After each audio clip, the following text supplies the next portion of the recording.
Hey there, my name is Brighton. Welcome back to another midweek. I am joined once again, 2 weeks in a row, Pastor Rob. Woohoo! Yeah, bringing him back. All right. You just did such a great job in the last midweek that we were like, hey, Rob, bring it back. Just bring it back. All right. Makes sense. So you kind of wrapped up our chapter 1 in James, titled Unstained, one verse. Right. Chapter 1, verse 27, and that says, I'm going to read it here. Religion that is pure and undefiled before God the Father is this, to visit orphans and widows in their affliction and to keep oneself unstained from the world. Right. Yeah.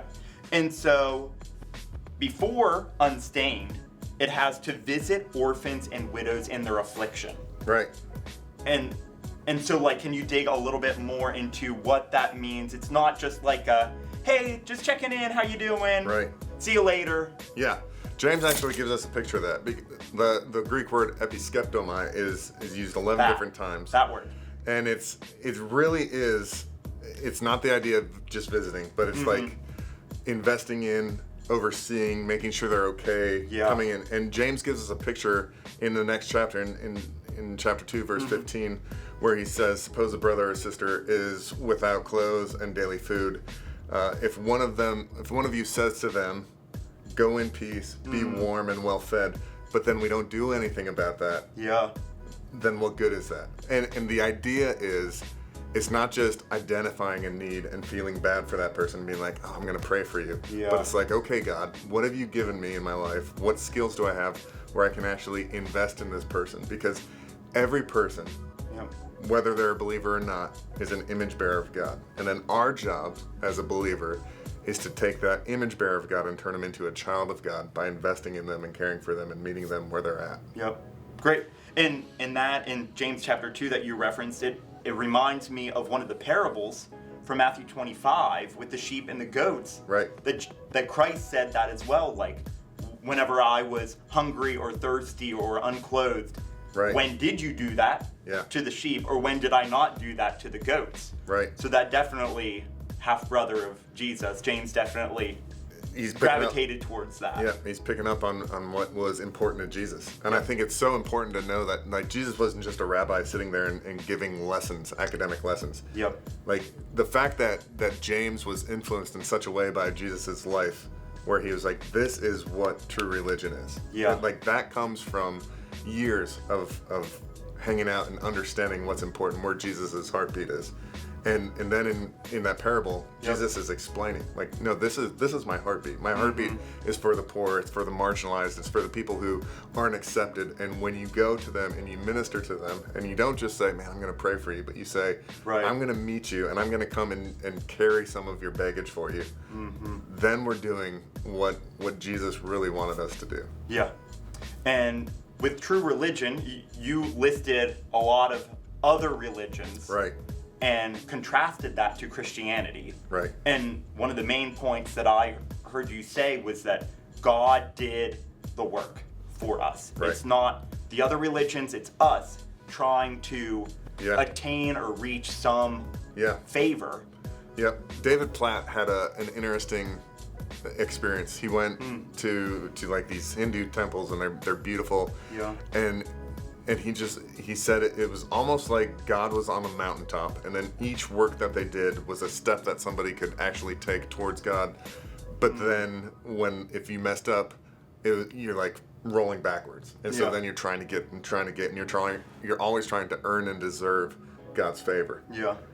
But it truly is out of an overflow of his love for himself, he created us. And because of that, for those of us who have children or things that are, that we created, that we love, that love is what allowed God to pay the price for our sins. There's nothing we can do to earn that love. It's just because we're created in his image, because he created us out of an overflow of the love for himself.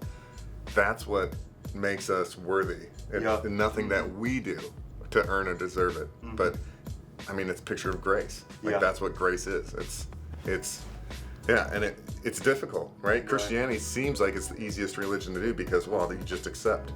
But James is saying, no, it's not just that. Like, when you do accept that, then that will not force you, it'll make you want to live differently and invest and take care of other people and meet them and do nice things for them because you're like, man, this is what God did for me, so I want to do that for other people. I can't keep it inside. Right.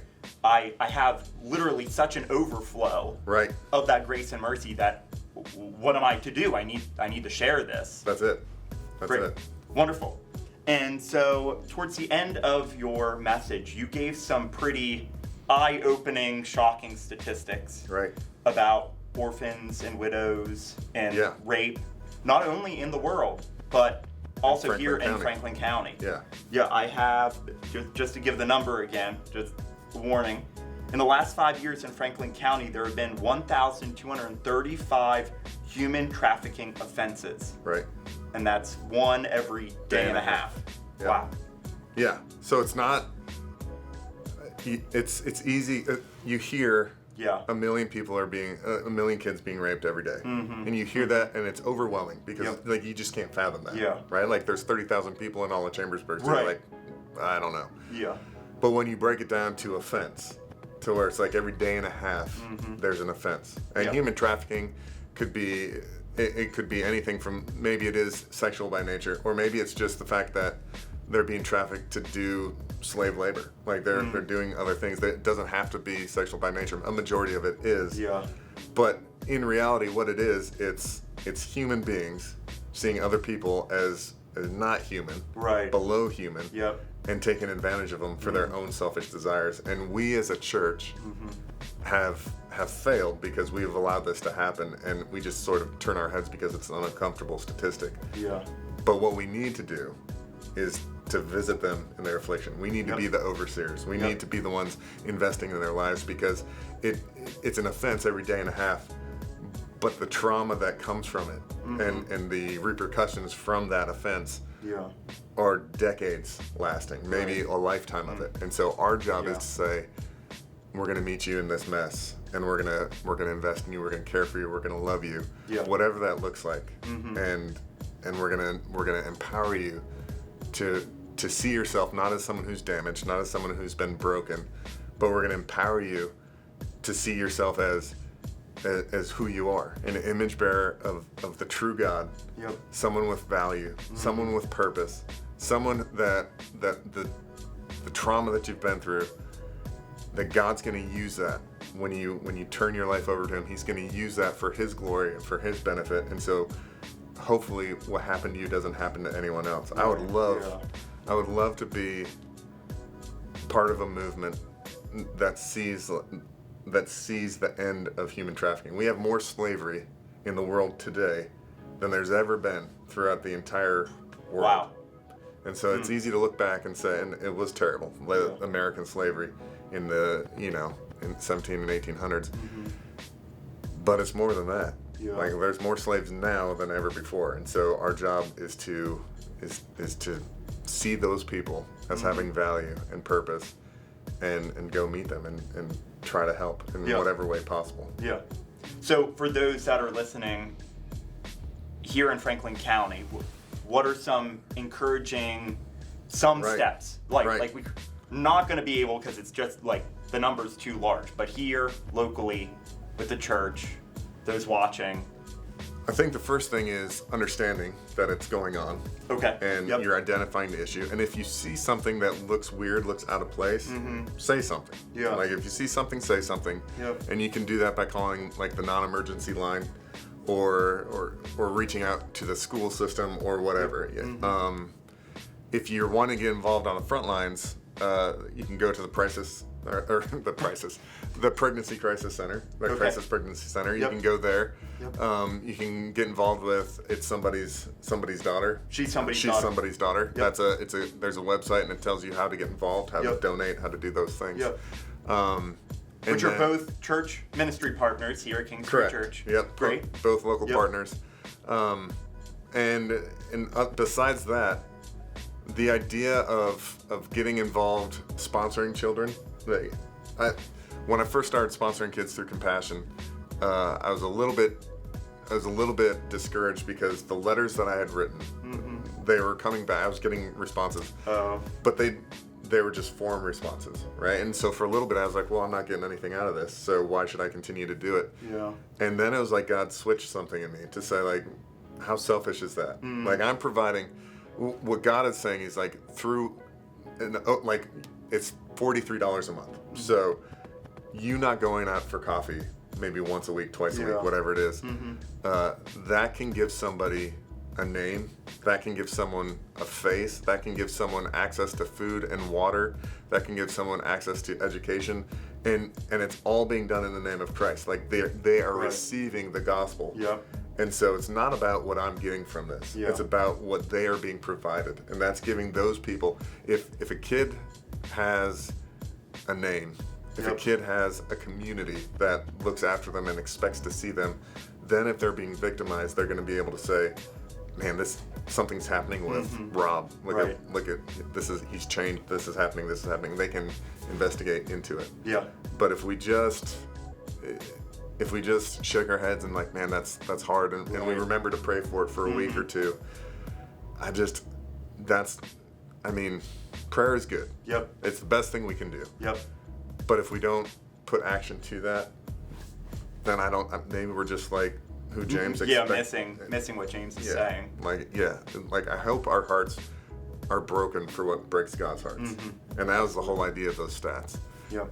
And as someone who's ministered to some of those people, it's messy and it's difficult. And Anna was probably the one who was the most broken by it.